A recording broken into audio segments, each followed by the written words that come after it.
చెప్తాను. సమస్త భారతదేశ వ్యాప్తంగా ఉన్నటువంటి కల్లిగీత సహకార సంఘ కార్మికులకు పెద్దలందరికీ నమస్కారము.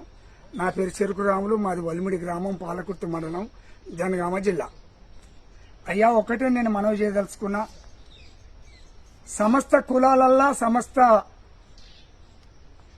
గోత్రాలున్నాయి, కానీ యావత్ భారతదేశ వ్యాప్తంగా ఉన్న ఏకైక గోత్రం అంటే కౌండిన్య మహర్షి గోత్రం ఒక్కటే అని నేను మనవి చేస్తాను. భారతదేశంలో ఇంకో గోత్రం లేదు, వంశాలు వేరున్నాయి, కానీ గోత్రం మాత్రం కౌండిన్య మహర్షి గోత్రం అని యావత్ భారతదేశ వ్యాప్తంగా మన కల్లిగీత కార్మికులకు ఉన్నటువంటి గొప్ప పేరు. దీన్ని ఉద్దేశించి ఇవాళ మా కల్లిగీత కార్మిక సంఘం నుంచి వెళ్లి చాలా మంది మహానుభావులు మహోన్నతమైనటువంటి ఆలోచనతోటి ఈ కార్మికులకు ఉండేటువంటి సాధక బాధకాలను ప్రభుత్వాల దృష్టికి తీసుకుపోయి కార్మికులకు ఎన్నో విధాలుగా చేయూత అందించాలనే ఉద్దేశంతో ఇవాళ నాయకత్వం అంటే కల్లిగీత కార్మిక సంఘాల నాయకత్వాలు రాష్ట్రం నుంచి వెళ్లి, దేశం నుంచి వెళ్లి, మండలాల నుంచి, జిల్లాల నుంచి పోరాటాలు చేస్తా ఉన్నారు కార్మికుల కోసం. దీనికి ఒక ఉపమానం చెప్పదలుచుకున్నాం మహానాపద. అయితే ఇది ఒక సీతాఫల వృక్షం. ఈ సీతాఫల వృక్షం అంటే మా చక్కని పండునిచ్చేటువంటి ఫలవృక్షం. ఈ వృక్షానికి ఎవరో రైతు అక్కర నిమిత్తం గొడ్డలు కాడి పెట్టి తెంపిండండి. ఇది చాలా ప్రమాణంగా గమనించాలి దయచేసి. ఈ రవ్వంత అంటున్నది, ఇది కొట్టి దాదాపు నెల 15 రోజులైనా ఈ రవ్వంత అంటూ మునుపు వృక్షమంతా యావతిగతంగా ఉంటే ఎట్లయితే దానికి నీరు ఆహారాన్ని సప్లై చేసిందో ఈ రవ్వంత తోలంటూ ఉండి కూడా ఆ వృక్షాన్ని అదే విధంగా కాపాడుకుంటూ వస్తుంది.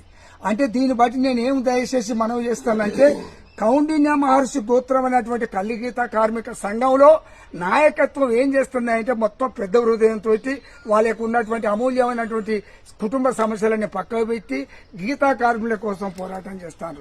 దీనికి ఒక ఉపమానం ఏం రాసిండు ఒక కవి, మౌనంగానే ఎదగమని మొక్క నీకు చెప్తా ఉంది, ఎదిగిన కొద్దీ ఒదగమని అర్ధమందులో ఉందని ఒక కవీశ్వరుడు రాసిండు.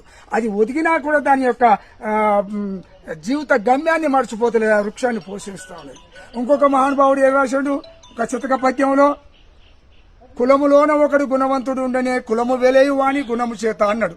అంటే కౌండిన్య మహర్షి గోత్రంలో ఏ ఒక్క సర్వాయి పాపన్న మొదలుకొని మరి సర్దార్ మహానుభావుడు మన గౌతలచ్చన్న, ధర్మభిక్షం గారు మహానుభావులు, మాచల జగన్నాథం గారు, ఇంకా చాలా మంది మహానుభావులు నేలమట్టంలో భూగర్భంలో కలిసిపోయారు.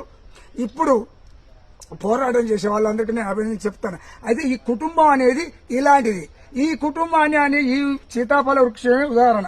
ఈ ఉదాహరణకు ఇంతంత అంటుండి కూడా జీవన ప్రమాణంలో మరణ దిశలో అవసాన దిశలో ఉంది కూడా అప్పుడు ఎట్లయితే చెట్టుకు సరఫరా చేసి మరి పోషకాన్ని అందించిందో ఇప్పుడు ఈ రవ్వంత తోటతో కూడా అందిస్తుంది.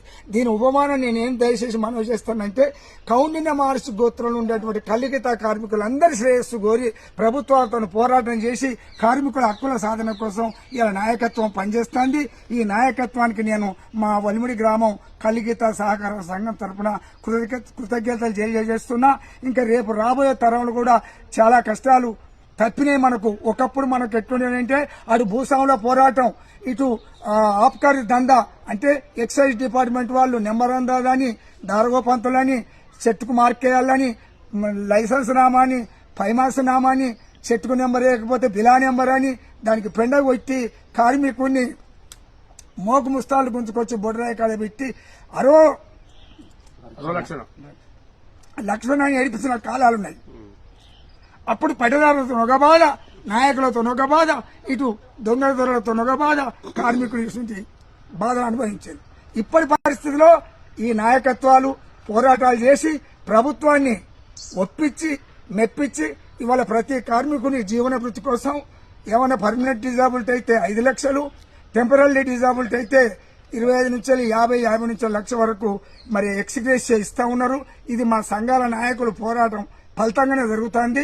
ఇక రాబోయే తరంలో కూడా మా కల్లిగీత సంఘం నాయకులందరూ కూడా ఐక్యతతో పోరాటం చేసి యావత్ భారతదేశ వ్యాప్తంగా ఉన్నటువంటి కల్లిగీత సహకార సంఘ కార్మికులు ఎంతమంది ఉన్నారో వాళ్ళందరికీ జీవన వృత్తి కోసం సేవ చేయాలని కోరుకుంటున్నా.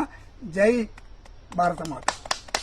సంఘం కల్లుగీత కార్మిక సంఘం, జై కల్లుగీత కార్మిక సంఘం. ఈ అంటు లాంటిది అంటులాంటి నాయకత్వం సంఘం, కార్మిక సంఘం. ఈ విమర్శించేది ఇదంతా ప్రాణం పోతున్నా అయినా జీవం వస్తుంది.